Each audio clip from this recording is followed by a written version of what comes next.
Good afternoon. My name is Uнгутбаева Г.Ш.Страноведение. I am a senior teacher of the Faculty of Foreign Languages of Kostanay State Pedagogical Institute.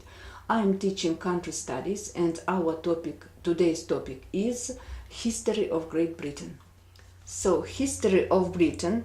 Today the plan of our today's lecture is Celts, the Roman conquest, the Anglo-Saxon invasion, the Scandinavian invasion, England of the period of reign of Yorks, Lancasters and Tudors, Great Britain of the 18th, 19th and 20th century. And the first question which we are going to discuss is Celts. The first inhabitants of the British Isles were nomadic Stone Age hunters. The first Celtic comers were the Gaels, the Britons, who arrived 2 centuries later and pushed the Gaels to Wales, Scotland, Ireland and Cornwall, taking possession of the south and east. The Celts of the British Isles were heathens. Their priests were called Druids. Their superior knowledge was taken for magic power. So it's known all over the world that the Celts were good warriors. Celtic war chariots were famous. On the chariot there were 3 men. One was driving, the other 2 did the fighting. The Celts of the British Isles were heathens. Their priests were called Druids. They had different rites. Some of them were associated with bloody sacrifice of animals and sometimes human beings, and this increased the Druids' powers and authority over the masses. So, as you can see from the picture, the Celts made a great impression on the Romans, who saw them for the first time in the battle. On the occasion of the battle, hair and mustaches were painted red and their legs and arms were painted blue. With loud shouts they attacked the Romans in chariots and on foot.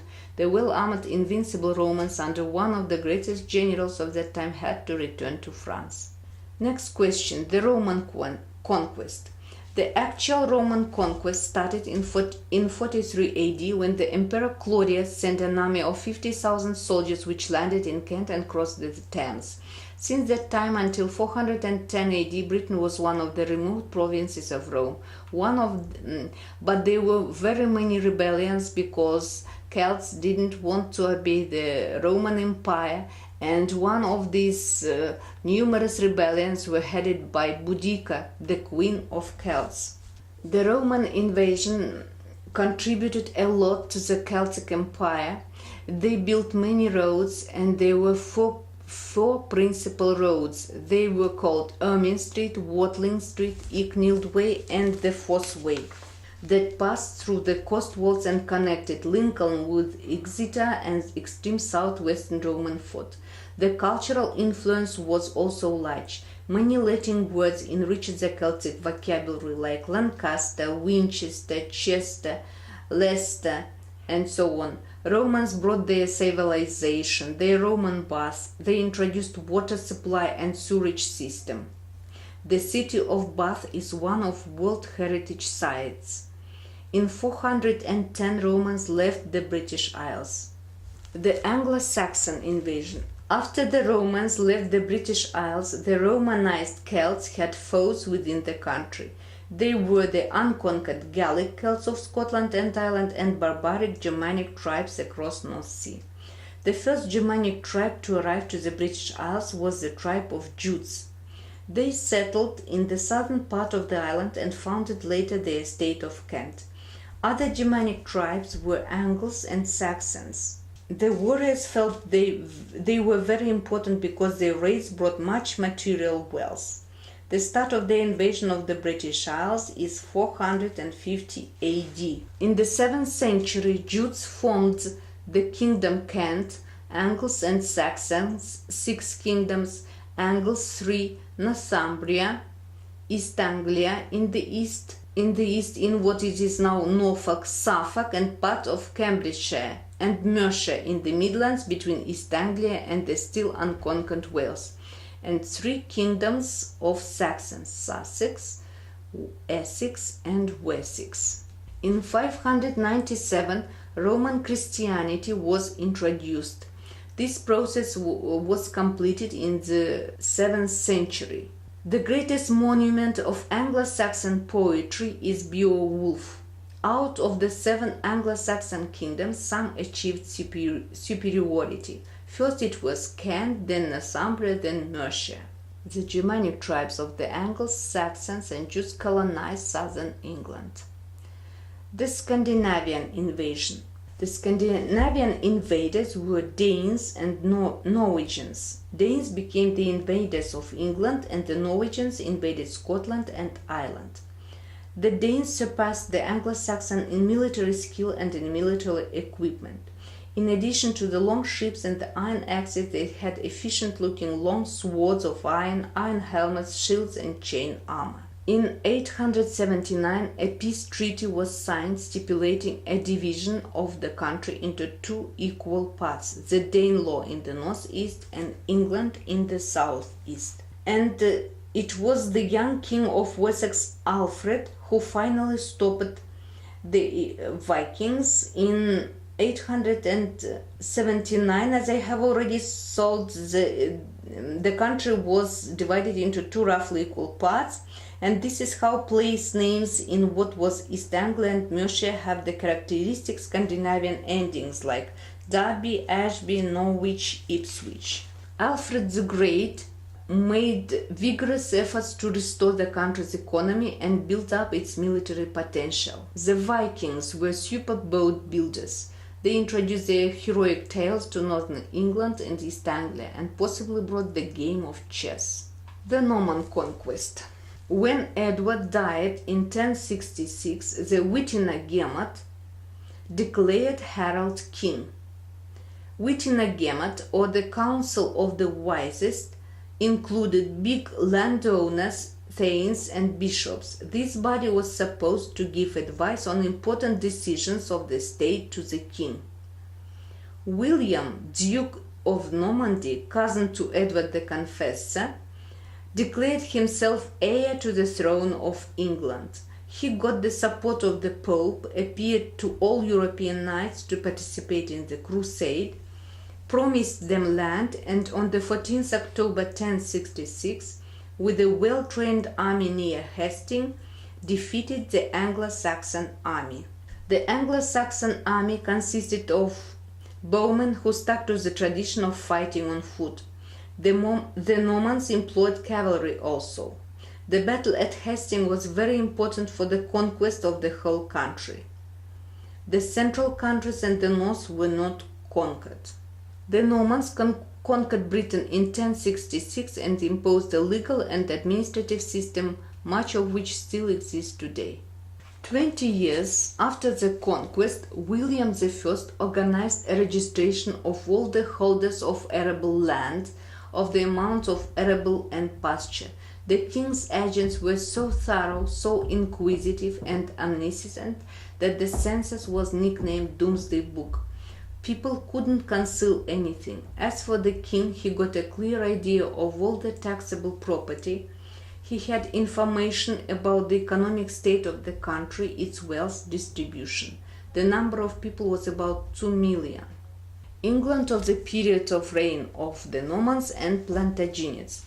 The 12th century was a period of reforms of Henry II Plantagenet. He introduced reforms in the domains of justice and administration. This period was also the period when crusades became popular. They were sponsored by Rome as one more way to power and influence. The Pope of Rome sent his emissaries to go throughout all Europe preaching a crusade and persuading the kings and nobles to sell the lands and take their subjects to Jerusalem to drive out the Saracens. Henry II was the first king to attempt expansion on the British Isles. Henry II appointed Thomas Becket as the Archbishop of Canterbury, the highest church post in England. The second Plantagenet king, Richard I, called Richard the Lionheart, was enthusiastic crusader. He fought against Saladin and he got into captivity. The 13th century began under a new king, the second son of Henry II and the third Plantagenet, John, nicknamed Lackland. In 1215, feudal barons forced the tyrannical King John to agree to a series of concessions embodied in a charter which became known as the Magna Carta. The Magna Carta has become part of the law and established the important principle that the king is not above the law.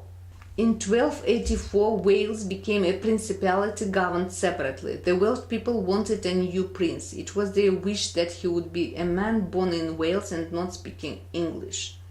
So, since that time, the ceremony of investiture of the Prince of Wales has always been held in Caernarfon Castle. In 1301, King Edward I instituted the title of the heir apparent. The heir apparent has usually been created Prince of Wales. At that time, the liberation movement started. William Wallace, a knight, headed the Scotch resistance. Later, Robert Bruce drove the English troops away and was crowned King of Scotland. There was only one chamber at first. Later, early in the 14th century, the houses separated, the House of Lords being sacred to the highest clergy, bishops and archdeacons. The members of the House of Lords were invited by personal letters from the king. The House of Commons was summoned by sheriffs. And the 14th century was the time when the 100 Years' War started. It was a usual medieval feudal war of conquest between England and France. England won during the first 20 years, then lost. In 1453, the last battle was fought and Britain was defeated in the war. 15th-16th centuries, Yorkists and Lancastrians. In 1455, 2 years after the end of the 100 Years' War, War of the Roses started. The two hostile groups were the Yorkists and Lancastrians. The war finished in 1485 and Henry VII Tudor became the king. The second Tudor monarch, Henry VIII's idea was to consolidate his position as absolute sovereign. He gave more importance to his Privy Council. The parliament was his obedient tool, but there was also the papacy, the medieval international religious monopolist. Henry VIII broke up with Rome and announced himself head of the church as he got the parliament to adopt the Act of Supremacy, which repudiated papal supremacy. In 1553, Mary Tudor ascended the throne. She was a Catholic and Catholicism was almost restored. The breach with the Roman Pope made up without the permission of Rome. In her reign, Protestants were cruelly persecuted and sent to the stake to be burnt. That was why she got the name of Bloody Mary and died hated in 1558. After her death, Elizabeth I ascended the throne. This was also the time when, under the influence of radical changes in the basis of English society, radical changes occurred in the spiritual life of the newly rising nation and the newborn culture. This process is called the English Renaissance. 17th century. The 17th century was the century of the bourgeois revolution, of rapid change, of industrial development coming to the country's economy. England stopped being a wool-producing country only, and it became a wool-processing country. It became a manufacturer of woolen cloth. The first Stuart king, James I, directed persecution against the Puritans, who were bearers of bourgeois revolutionary ideology. At the beginning of the Stuart period, of the Stuart reign, Puritanism was no more than a religious trend different from the established church in certain details. As time went on, bearers of Puritanism became aware of their historical significance as a class destined to triumph over feudalism. In 1605, Guy Fawkes, a Roman Catholic, and his fellow conspirators attempt to blow up King James I and the Houses of Parliament, as they disagreed with the king's Protestant policies. In 1628, the parliament opposition, uniting the bourgeoisie and the gentry, made the king to sign a document limiting his power, Petition of Right. He signed this document because he needed money badly. In the third period of the English Revolution, the independent republic triumphed over the feudal absolute monarchy. The third period was the period of the alliance of bourgeoisie and gentry. Oliver Cromwell who was at the head of a Puritan's army, was declared Lord Protector. Great Britain participated in the Seventh Year War. The dissatisfaction of the colonies with the policy of the mother country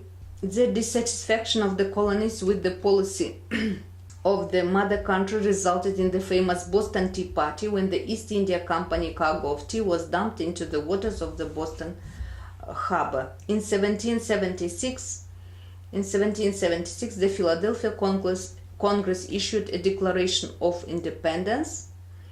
The result of the war was the creation of an independent state of the USA. England got much wealth from its colonies. That was why finance, inventions, and sponsored the building of machines, roads, canals, and so on. There were many inventions in the 18th century. There were James Watt's steam engine in 1783 and many other inventions. Now England became the workshop of the world. Science flourished. Philosopher Thomas Hobbes, John Locke, Adam Smith, Isaac Newton became famous, and literature arts also flourished. Great Britain of the 19th century. In the 19th century, England continued its wars with France. It was the period of Napoleonic Wars. In 1804, Napoleon became emperor, and he wanted to add Britain to his possession. But in 1805, Admiral Nelson at the Battle of Trafalgar destroyed the French and Spanish fleet and won a brilliant victory. The 19th century was also characterized by the workers' movement. The introduction of machines left many workers unemployed. This brought the Luddite movement. The aim of the Luddites was to return to the pre-machine form of production. They broke machines, thinking that the machines were the reason of unemployment. The Luddite movement of 1811-1812 had become a serious threat for the employers. That was why in 1812 the Parliament passed the law of capital punishment for machine breakers. Workers had no right to vote. They were not represented in any legislative body. They had no right to unite. And in 1819, 60,000 workers met for a peaceful demonstration at Petersfield near Manchester to demand universal suffrage. But this huge political reform demonstration was broken up. 11 people were killed by the militiamen, and this event got the name of Peterloo Massacre. In 1830, the July Revolution in France gave a new impetus to the movement to parliamentary reform. The 30s of the 19th century was a period of the Chartist movement, which reached its summit in 1842. The demands of Chartists were secret ballot, universal suffrage for men and women, equal electoral districts, abolition of the property qualification for members of parliament. And also this time is characterized with the completion of the Suez Canal, which led directly to the British protectorate over Egypt in 1882. And Great Britain of the 20th century. In 1901, Victoria died and Edward II succeeded to the throne. In 1907, Britain, France and Russia formed the Triple Entente, which faced the Triple Alliance of Germany, Austria and Italy. Britain entered World War I after Germany declared war on France and invaded Belgium. Germany surrendered in 1918. In 1916, the National Liberation Movement in Ireland, the Easter Rebellion, was drowned in blood. Most of Ireland became in 1922 the Irish Free State. In 1929, British economy suffered from stagnation. This period faced an unprecedented demonstration of trade union solidarity in the form of 1926 general strike. 1939 was a period of Great Depression. The Statute of Westminster established the full equality of the British dominions with Great Britain and creating an association of independent states. In 1949, Britain joined Western powers and the USA in the North Atlantic Treaty Organization in order to counter the Soviet threat. The post-war period was the time of the crisis of British colonial system. India and Pakistan got independence in 1947. And in 1952, Elizabeth II succeeded to the throne.